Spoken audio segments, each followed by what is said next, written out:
कहावत सुने होंगे, करत करत अभ्यास के जड़मति होत सुजान, रसरी आवत जात के सिर पर पड़त निशान। इसलिए दोस्तों डेली प्रैक्टिस करते रहिए। नमस्कार दोस्तों, मैं Premchandra, welcome to my YouTube channel pre exam training. दोस्तों आज का वीडियो भी बहुत ही खास है बीपीएससी ऑडिटर मेंस के लिए। यहाँ से सवाल नहीं बने ऐसा कोई सी भी मेंस एग्ज़ाम में नहीं देखा गया है, इसलिए पूरा वीडियो देख लीजिएगा। आप ही के फ़ायदे के लिए बता रहा हूँ। देखिए न देखिए आपकी मर्ज़ी है, लेकिन मुझे तो वीडियो डालना ही है ताकि मैं चाहता हूँ बहुत लोग फ़ायदेमंद हों। 1857 की क्रांति से सवाल बनता ही है और यहाँ से बाबू वीर कुंवर सिंह की भूमिका आपको पढ़ना ही पड़ेगा। लेकिन आज हम सेकंड वीडियो में हम बाबू वीर कुंवर सिंह की भूमिका रखेंगे। आज हम देखेंगे 1857 की क्रांति के कारण और क्या 1857 का विद्रोह एक सिपाही विद्रोह था या नहीं। उसको हमने किताबी भाषा से अलग हटकर कुछ लिखने की कोशिश किया है। किताबों में तो बहुत कुछ है, पढ़ते भी बहुत लोग हैं, लेकिन अपनी भाषा का प्रयोग करना है मेंस में। आप किस तरह से अपनी भाषा का प्रयोग करते हैं उसी के आधार पर आपको नंबर मिलेगा। ऐसा ज़रूरी नहीं है कि आप इसको ही छाप के आ जाएं आपको नंबर मिल जाए। आप अपनी भाषा का प्रयोग कीजिए। रटना नहीं है दोस्तों, समझना है, अपनी समझ को विकसित करना है। इसलिए मैं वीडियो बनाता हूं ताकि आप अपनी समझ विकसित करें, आप अपने अनुसार लिख सकें। ये तो मैं एक प्रारूप तैयार कर देता हूं ताकि आप इसी तरह से लिखने का कोशिश कीजिए। आइए देखें 1857 की क्रांति, रिवोल्ट ऑफ 1857। उसके कारण देखेंगे, प्रकृति और स्वरूप और परिणाम क्या हुए और बिहार पर प्रभाव, इन सब बातों को ध्यान में रखा जाएगा। लेकिन आज हम कारण देखेंगे और क्या ये सिपाही विद्रोह था या नहीं, इस पे भी सवाल बनता है। तो अगर पूछ दे एग्ज़ाम में तो हम कहाँ जाएंगे, कैसे करेंगे, उसके लिए हम ये सवाल करा रहे हैं। कल हम बाबू वीर कुंवर सिंह पर एक वीडियो लाएंगे जो कि सेकंड वीडियो होगा ये 1857 की क्रांति का। ठीक है, आपको ये वीडियो कैसा लगता है ज़रूर कमेंट किया कीजिए। लाइक करने में कंजूसी करते हैं क्या, आपको क्या दिक्कत हो रहा है कुछ तो बताइए। अगर वीडियो में कुछ कमी रहता है तो हम आपको सुझाव का इंतज़ार कर रहे हैं दोस्तों, आप सुझाव तो दीजिए कुछ। आइए देखें, कुछ अच्छा सुझाव देना हो ज़रूर दिया कीजिए, हम आपके स्वागत करते हैं सुझाव का। आइए देखें, हमने अच्छी तरह लिखने की कोशिश किया है। आप भी पढ़ते हुए अपने स्क्रीनशॉट लेते रहिए या टेलीग्राम ज्वाइन कर लीजिएगा, वहाँ से भी पीडीएफ अगले दिन मिल जाएगा। आज वीडियो देखिए और कुछ सीखिए और अपना नोट्स बनाइए। बिना वीडियो देखे आप कुछ अलग नहीं सीख सकते। पीडीएफ के चक्कर में मत रहिए दोस्तों, पीडीएफ में आपको कुछ नहीं समझ में आएगा जब तक आप वीडियो नहीं देखिएगा। आइए देखें, भारत में अंग्रेज़ों का आगमन 1600 ईस्वी के में ईस्ट इंडिया कंपनी के साथ व्यापार करने के उद्देश्य से हुआ था। सबको पता होगा, तो थोड़ा बहुत ये जो है लिखना है इंट्रोडक्शन। धीरे धीरे अंग्रेज भारत में शासन पर अधिकार करने लगे और भारतीयों के साथ शोषण करने लगे। यहाँ तक तो सब कोई लिख सकता है। उसके आगे है, सदियों की औपनिवेशिक गुलामी और शोषण के विरुद्ध भारत की जनता जब 1857 ईस्वी में उठ खड़ी हुई तो देखते ही देखते इस लड़ाई में पूरा भारत शरीक हो गया। पहली बार गुलामी और ब्रिटिश नीतियों के खिलाफ इस लड़ाई में यह भी तय हो गया कि अंग्रेज अपराजय नहीं हैं, उन्हें भी हराया जा सकता है। इंट्रोडक्शन में आपको लिखना ही होगा, चाहे आपको बिहार के बाबू वीर कुंवर सिंह के लिखना हो चाहे कुछ भी। इंट्रोडक्शन में कुछ बातों का आपको ध्यान शुरू में लिखना ही होगा। इसलिए इंट्रोडक्शन पहले आप देख लीजिए, अपने अनुसार आप कुछ अलग भी लिखिए, ऐसा ज़रूरी नहीं है कि यही लिखना है। 10 मई 1857 के दिन दिल्ली से करीब 80 किलोमीटर दूर मेरठ में अंग्रेज़ों के खिलाफ पहली जंग लड़ी गई। ब्रिटिश सेना में काम करने वाले भारत माता के वीरों ने कई अंग्रेज़ सिपाहियों एवं अधिकारियों को मार डाला था। ये घटना मेरठ कैंट में हुई थी। भारतीय स्वतंत्रता आंदोलन के इतिहास में इस लड़ाई को प्रथम स्वतंत्रता संग्राम के नाम से जाना जाता है। इस लड़ाई ने पूरे देश में अंग्रेजी हुकूमत के खिलाफ विद्रोह की बिगुल बजा दी थी। इस कमोवेश पूरे देश की जनता प्रथम स्वतंत्रता संग्राम में शामिल थी। दरअसल ब्रिटिश शासन के अत्याचार एवं शोषण से त्रस्त भारतीय सिपाहियों और जनता ने इस लड़ाई के जरिए ब्रिटिश शासन की नींव हिला दी। जात पात और धर्म से ऊपर उठकर आज़ादी की इस पहली लड़ाई में समाज के हर वर्ग ने हिस्सा लिया। आगे चलकर यह भारत की आज़ादी से जुड़े आंदोलन में इस प्रथम स्वतंत्रता संग्राम का काफ़ी व्यापक असर पड़ा। यहाँ तक तो इंट्रोडक्शन आपको भी लिखना पड़ेगा, चाहे आप बिहार से जुड़ें, अगर बिहार का नहीं भी हो तो भी आपको बिहार के कुछ जोड़ना ही पड़ेगा। जैसे हमने जोड़ने की कोशिश किया है यहाँ, आज बिहार से रिलेटेड हम कल के वीडियो में लाएंगे, फिर भी यहाँ इस सवाल में भी कुछ जोड़ने का कोशिश किया गया है। 1857 ईस्वी का क्रांति की लहर अधिकतर ब्रिटिश भारत के प्रांतों में फैला था और इससे हमारा तत्कालिक बिहार प्रांत भी अछूता नहीं रहा। बिहार के लोगों द्वारा भी अंग्रेज़ों के खिलाफ सशक्त जन विद्रोह किया गया। 1857 ईस्वी के विद्रोह का नेतृत्व बिहार में जगदीशपुर के जमींदार बाबू वीर कुंवर सिंह के द्वारा किया गया, जिन्होंने अंग्रेज़ों के छक्के छुड़ा दिए थे। उसके विस्तृत तो हम कल में बताएंगे, कल के वीडियो में बताएंगे, और बिहार से रिलेटेड उनकी पूरी कहानी उसको किस तरह से लिखना है। और आज के वीडियो में हम देखते हैं क्या 1857 का विद्रोह एक सिपाही विद्रोह था या नहीं। इस पर अपने विचार दीजिए। ऐसे सवाल बनता है तो अगर आ जाए एग्ज़ाम में आप किस तरह से लिखिएगा, उसी को हमने यहाँ लिखने का कोशिश किया है।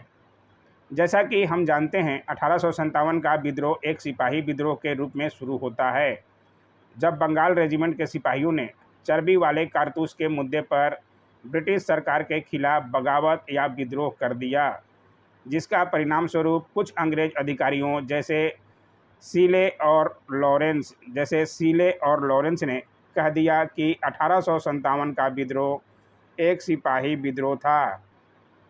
ठीक है, चूँकि उस समय ब्रिटिश सेना का 3 रेजिमेंट हुआ करता था, मुंबई रेजिमेंट, मद्रास रेजिमेंट और बंगाल रेजिमेंट। इन तीनों को ध्यान रखिएगा। लेकिन यहाँ प्रश्न उठना लाजमी है कि अब पहला पॉइंट में हमने लिखने की कोशिश किया, अगर 1857 ईस्वी का विद्रोह एक सिपाही विद्रोह था तो मद्रास और मुंबई रेजिमेंट के सिपाहियों ने विद्रोह क्यों नहीं किया। ठीक है, उन्होंने तो विद्रोह नहीं किया था, केवल बंगाल रेजिमेंट नहीं किया था, जबकि कुछ सिपाहियों ने विद्रोह को दमन करने में ब्रिटिश सरकार को सहयोग किया। केवल बंगाल रेजिमेंट के कुछ ही सिपाहियों ने विद्रोह क्यों किया, ये प्रश्न तो उठता ही है। सारे सिपाहियों ने विद्रोह क्यों नहीं किया। अतः यह तर्क गलत हो जाता है कि 1857 का विद्रोह एक सिपाही विद्रोह था। दूसरे पॉइंट में हमने समझाने का कोशिश किया है। आपको समझ आ रहा है तो लाइक ज़रूर कीजिए दोस्तों, नहीं समझ में आ रहा है तो बात अलग है। अगर हम मान लें कि 1857 ईस्वी का विद्रोह एक सिपाही विद्रोह था तो इसका नेता एक सैनिक होना चाहिए था, कोई सेना का भारतीय अधिकारी होना चाहिए था। लेकिन आप देखोगे कि 10 मई 1857 ईस्वी को बंगाल रेजिमेंट के सिपाहियों ने मेरठ में विद्रोह शुरू किया और 11 मई को यह सिपाही दिल्ली आते हैं और दिल्ली के लाल किले में आकर अंतिम मुग़ल बादशाह बहादुर शाह जफ़र को इस बगावत का नेता चुनते हैं। ठीक है, यहाँ तक तो सब लोग जानते होंगे, कहानी पढ़ते होंगे किताबों में। लिखना कैसे है उस तरह से लिखिएगा आप भी, इसे अच्छा लिखने का कोशिश कीजिए ताकि आप सिलेक्शन आपका हो जाए। यानी सिपाहियों ने जो नेता बनाया वो भी एक सैनिक नहीं बल्कि एक नागरिक था। ऐसा नहीं होता तो इसका नेता कोई सिपाही ही होता। तो ये भी तर्क गलत हो जाता है कि सिपाही विद्रोह नहीं था। अगर तीसरे पॉइंट में है, इस विद्रोह में हम देखेंगे कि जमींदारों ने भाग लिया, किसानों ने भाग लिया, सामाजिक एवं धार्मिक समुदाय के लोगों ने भाग लिया। उपरोक्त कथनों से हम कह सकते हैं कि 1857 का विद्रोह एक सिपाही विद्रोह नहीं था। ठीक है, ये था उसका प्रश्न का अगर सवाल आ जाए क्या 1857 का विद्रोह एक सिपाही विद्रोह था या नहीं, तो अपनी भाषा में समझाने के लिए आप कैसे समझाइएगा कि 1857 का विद्रोह एक सिपाही विद्रोह था या नहीं।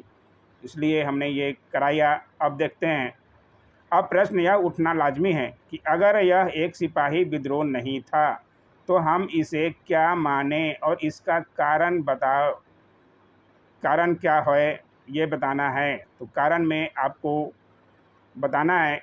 इसके कारण है, राजनीतिक कारण भी है, प्रशासनिक कारण भी है, सैनिक कारण भी है, आर्थिक कारण भी है, सामाजिक और धार्मिक कारण भी हैं, क्योंकि सभी समाज जाति के लोग इसमें शरीक हुए थे। तो ये सब बातों का आपको ध्यान रखना है। कुछ हमने लिखा है पॉइंट में, कारण में, आप और भी ऐड अपना कर लीजिएगा अपने अनुसार। मैं बस दिखाने का कोशिश किया हूँ।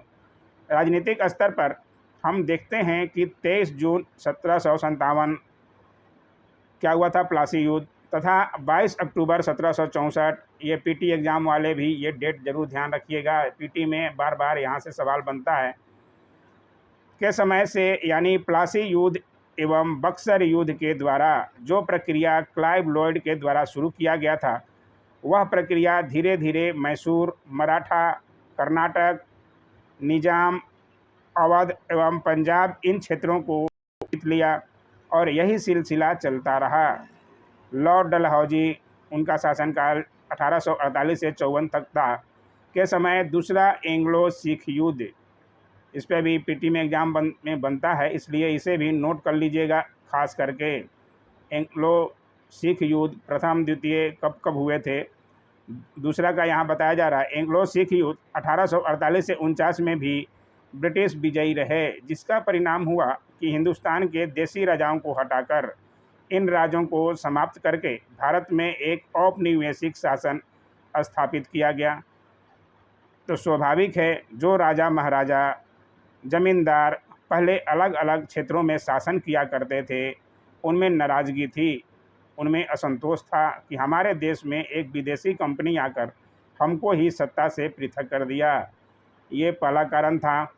आगे उसी कारण में हमने और लिखा है, ब्रिटिश, दूसरे पॉइंट में, ब्रिटिश सरकार के द्वारा अपने विस्तारवादी उद्देश्य को पूरा करने के लिए कई बार झूठ बोला गया, और झूठ बोल करके हिंदुस्तान में कंपनी के क्षेत्रीय विस्तार को आगे बढ़ाया गया, इसका भौगोलिक विस्तार किया गया। कभी नेपोलियन के अग्रेसन तथा रूस के एक्सपेंशन के नाम पर ब्रिटिश कंपनी ने लॉर्ड वेलेस्ली के द्वारा सहायक संधि किया गया। सहायक संधि के बारे में सबको बताया जा चुका है पहले भी। तो कभी हड़प नीति के तहत भारत के कमज़ोर असहाय स्थानीय शासकों को इसका शिकार बनाया गया, किसके द्वारा, डलहौजी के द्वारा। ठीक है, स्वाभाविक है कि हिंदुस्तान के शासकों में साम्राज्य विरोधी चेतना विद्यमान थी, उन्हें केवल अवसर की तलाश थी, मौका मिल जाए ताकि हम अपनी शासन को पुनः प्राप्त कर लें। तो ये रोष तो था ही सब में, क्योंकि हड़प नीति लाया गया था, उसके बाद सहायक संधि भी की गई थी उसके पहले। तो इन सब बातों से भारतीय जनता और राजा महाराजा सब लोग दुखी थे। आइए तीसरे पॉइंट में देखते हैं। ब्रिटिश सरकार के द्वारा एक बार हिंदुस्तान पर कब्जा करने के बाद यहाँ के शासकों के साथ उनका व्यवहार हमेशा खराब होता चला गया। देखे ही होंगे, सुनते होंगे। अब देखते हैं प्रशासनिक कारण में भी लिखने का कोशिश किया हमने। आओ कारण जो है आप खुद से भी लिखा कीजिए। जब कंपनी का भारत में विस्तार होने लगा, तो कंपनी के अनुभव किया कि भारत में जो प्रशासनिक व्यवस्था है, जो न्यायिक व्यवस्था है, उनमें परिवर्तन करना होगा, क्योंकि हम साम्राज्यवादी हैं। हमारा उद्देश्य है यहाँ शोषण करना, और शोषण करने के लिए यह ज़रूरी है कि यहाँ स्थिरता बनी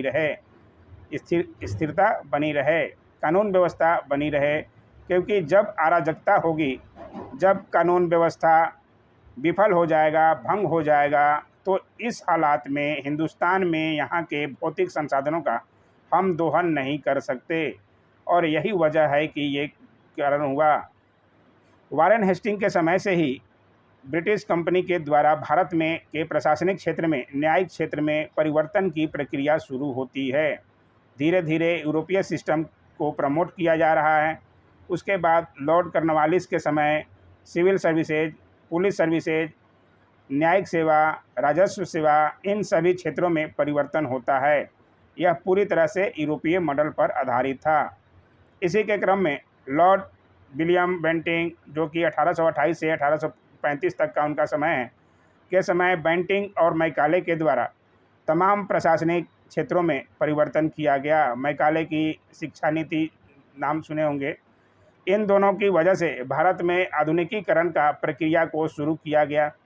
ब्रिटिश कंपनी के समय में जिस प्रशासनिक व्यवस्था का स्वरूप भारत में रखा गया वो नक्सलवादी था, प्रतिक्रियावादी था, शोषणकारी था। भारतीय समाज आक्रोशित तब हुआ जब ब्रिटिश शासन से पहले भारतीय समाज में जो ग्राम पंचायत होते थे, जिसे मुगलों ने भी छेड़छाड़ नहीं किया था, दिल्ली के सुल्तानों ने भी छेड़छाड़ नहीं किया था, मतलब किसी ने छेड़छाड़ नहीं किया था, लेकिन अंग्रेज़ों ने उस ग्राम पंचायत व्यवस्था को भी हटा दिया था।